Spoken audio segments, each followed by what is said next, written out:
The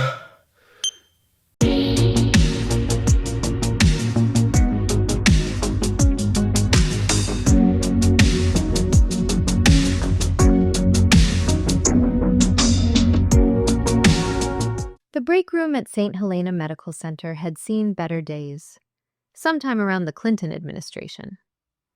The fluorescent lights flickered with the enthusiasm of someone on their deathbed, and the coffee machine made sounds that suggested it was plotting revenge against humanity. Dr. Finn Ashwood sat in the corner chair that everyone had silently designated as his, staring at a cup of what Ruby generously called coffee, but what more closely resembled liquid disappointment. It was 3 a.m., 6 hours after the motorcycle accident, and sleep remained as elusive as a positive patient outcome in his current state of mind. The girl, Emma, according to her ID, was stable but still unconscious, just like Melanie had been. Just like Melanie had stayed. "Brooding suits you," came a voice from the doorway. "Very mysterious and tortured. I'm sure it works on the nurses." Finn looked up to find Dr. Elena Cross leaning against the doorframe, looking impossibly put together for someone who'd been at the hospital for 15 hours straight. She held 2 cups of actual coffee, the real stuff from the decent machine in the admin wing that required either a key card or criminal skills to access. Dr. Cross. Finn's voice was rougher than he'd intended. "Shouldn't you be home getting your beauty sleep? Tomorrow's your first official day of dealing with our particular brand of crazy." "I don't sleep much." Elena moved into the room with that same calm confidence she'd displayed all day. "Occupational hazard. Plus, I figured you might need actual coffee instead of whatever industrial solvent Ruby's machine produces." She set 1 cup in front of him and took the chair across the small table.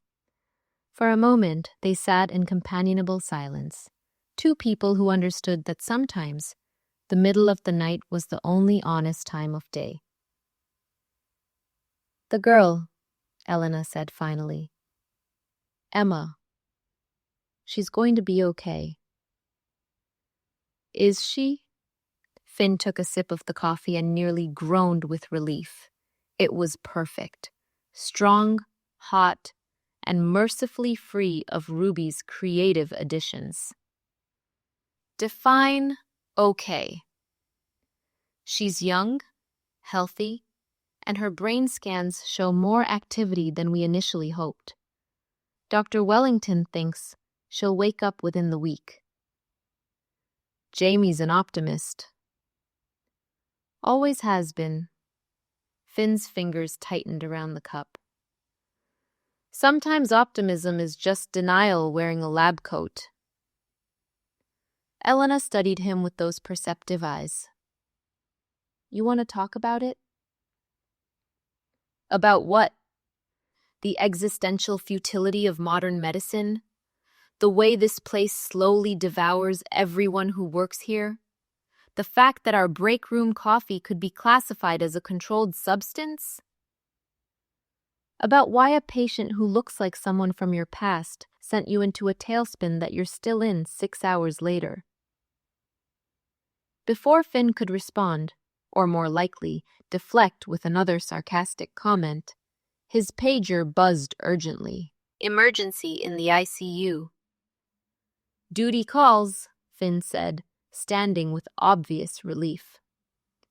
"The dying don't wait for convenient conversation breaks."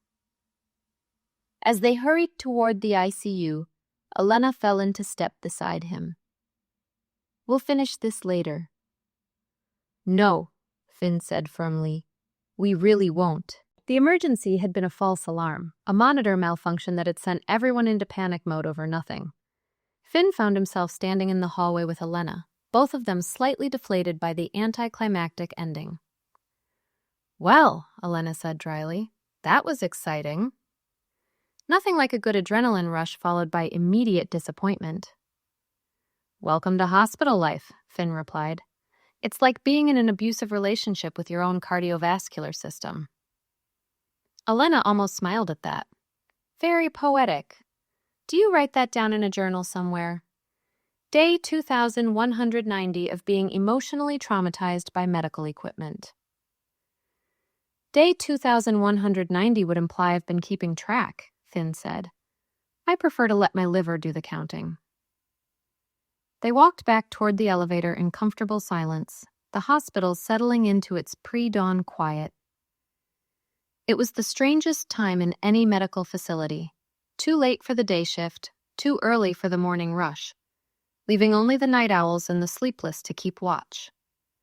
You know, Elena said as they waited for the elevator, you don't have to tell me anything you don't want to. But you should know that everyone here cares about you, even if they express it through soup and unsolicited medical advice. Finn looked at her sharply. What makes you think? Ruby told me, Elena said simply, about Melanie. About what happened 3 years ago. The elevator arrived with a soft chime, but neither of them moved toward it. Of course she did. Finn's voice was flat. Ruby never could keep a tragic story to herself. What version did you get? The one where I was the grieving hero, or the one where I was the arrogant doctor who killed his own fiancée? She said you tried to save someone you loved and that sometimes love isn't enough. Elena's tone was matter-of-fact, without the careful sympathy that usually accompanied discussions of his past. She also said you've been punishing yourself ever since, and that maybe it's time to stop. Ruby has opinions about everything. This wasn't an opinion. It was an observation from someone who's watched you destroy yourself for 3 years. Elena stepped into the elevator, then turned back to face him. The question is, what are you going to do about it? The elevator doors began to close, and Finn found himself stepping forward to stop them. And what if I don't want to do anything about it? He asked quietly. What if the guilt is the only thing keeping me from making the same mistakes again? Elena considered this seriously. Then I guess you have to ask yourself, are you being careful or are you being paralyzed? Because there's a difference between learning from your mistakes and being buried by them. The elevator doors closed, leaving Finn alone in the hallway with the uncomfortable realization that maybe, just maybe, Dr. Elena Cross was exactly the kind of trouble he needed, even if he wasn't ready to admit it yet. Later that morning, Ruby found Marco in the IT cave, surrounded by his electronic harem and looking like he'd been having another anxiety attack about electromagnetic radiation. The basement was his sanctuary, dimly lit, filled with the comforting hum of servers, and blissfully free of people asking uncomfortable questions. Marco, honey, Ruby called down the stairs, her voice gentler than usual. You eat anything today besides whatever counts as food in those vending machines? Marco looked up from his screen where he'd been debugging code while simultaneously researching symptoms of repetitive stress injury on WebMD. I had a granola bar. That counts as health food, right? Ruby descended with a tray of actual breakfast, eggs, toast, fresh fruit, and coffee that didn't come from a machine older than Marco himself. She was still in her scrubs from the night shift, but she'd taken the time to make sure someone was fed properly.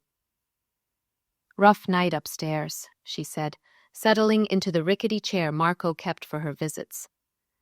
That motorcycle girl, Emma, she looks so much like Dr. Mitchell. Brought back a lot of memories. Marco's hand stilled on his keyboard. I figured. Dr. Ashwood looked like he'd seen a ghost when they brought her in. He did see a ghost. Ruby's theatrical demeanor was subdued, more thoughtful. That whole mess with Dr. Mitchell, it didn't just destroy Finn, you know. It destroyed 2 good doctors.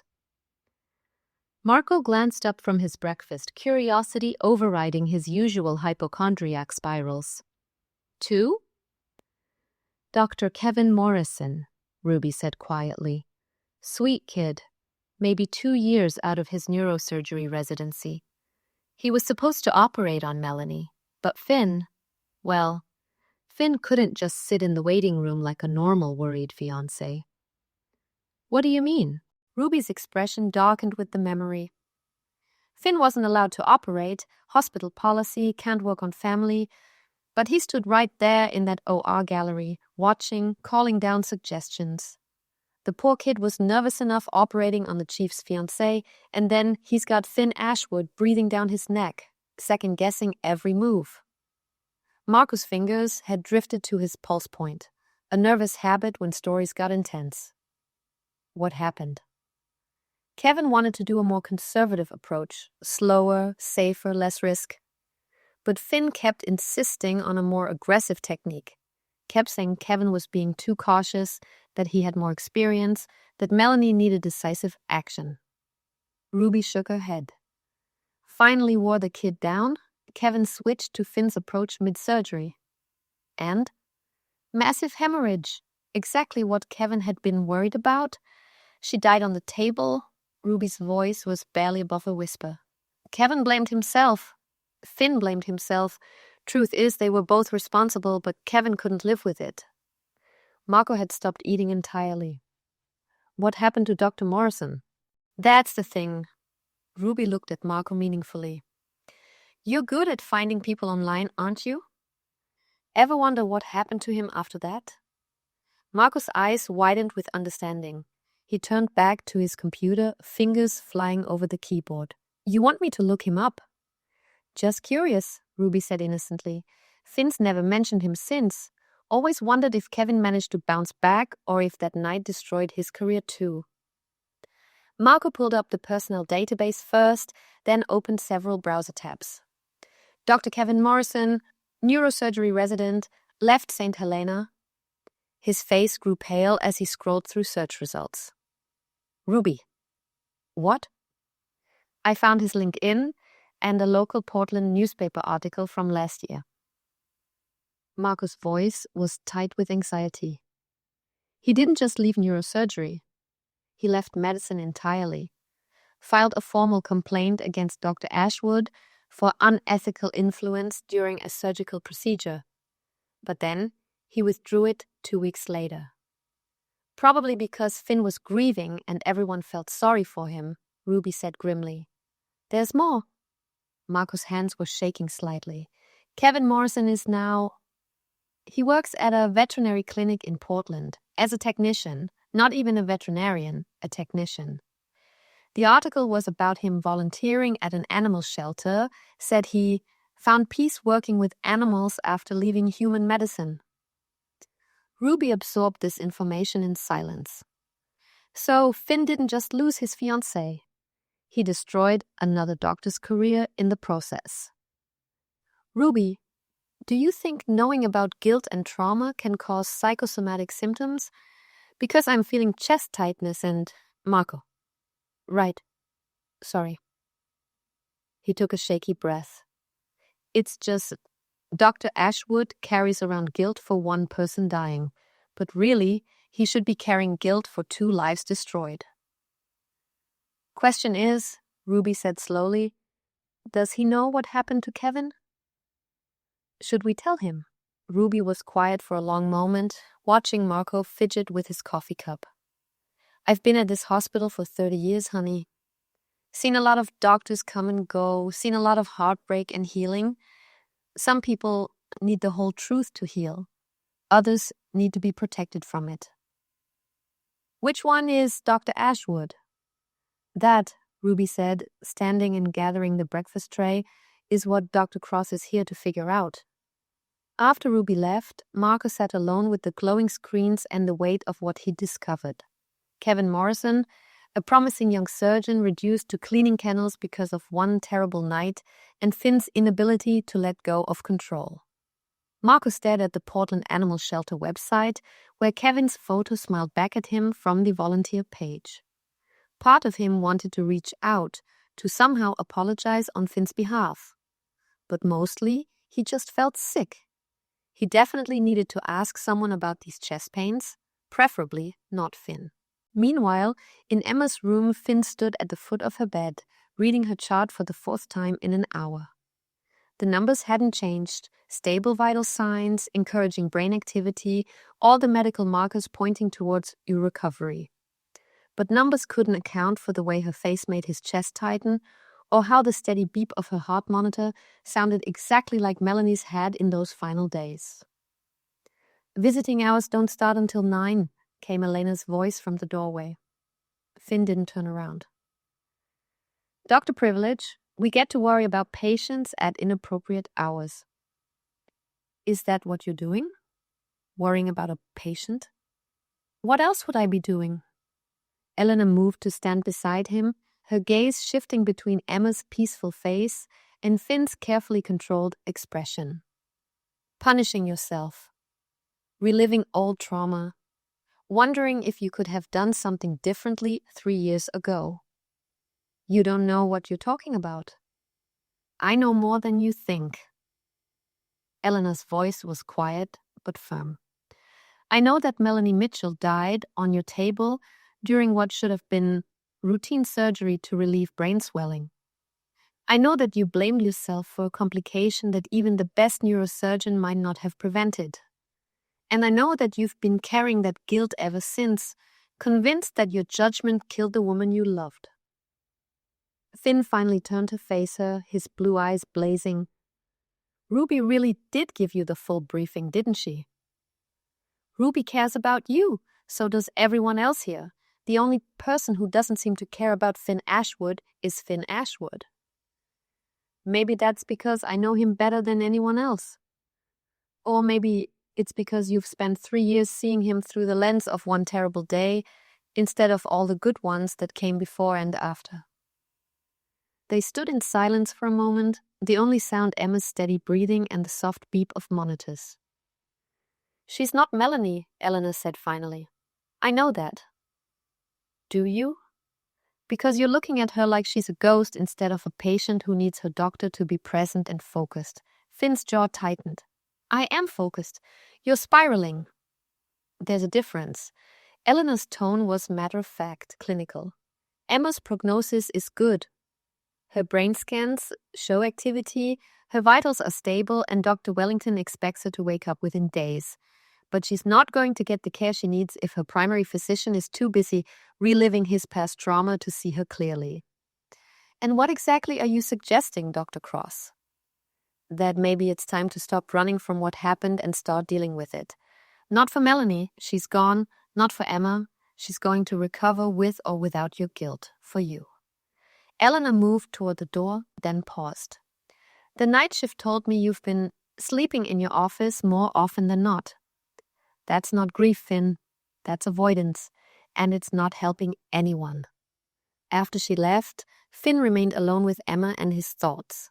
The girl's face was peaceful in sleep, so young and alive despite the bandages and monitors. She would wake up, she would recover, she would go home to people who loved her. Unlike Melanie, who would never wake up, never recover, never go home. The difference was stark and painful, and maybe Elena was right, exactly what he needed to see. To be continued. The walls around Finn's heart are starting to crack, but old wounds run deep. As Emma begins to show signs of waking up, will her recovery help heal Finn's past? Or will it force him to confront truths he spent 3 years avoiding? Find out in episode 3, The Weight of Ghosts.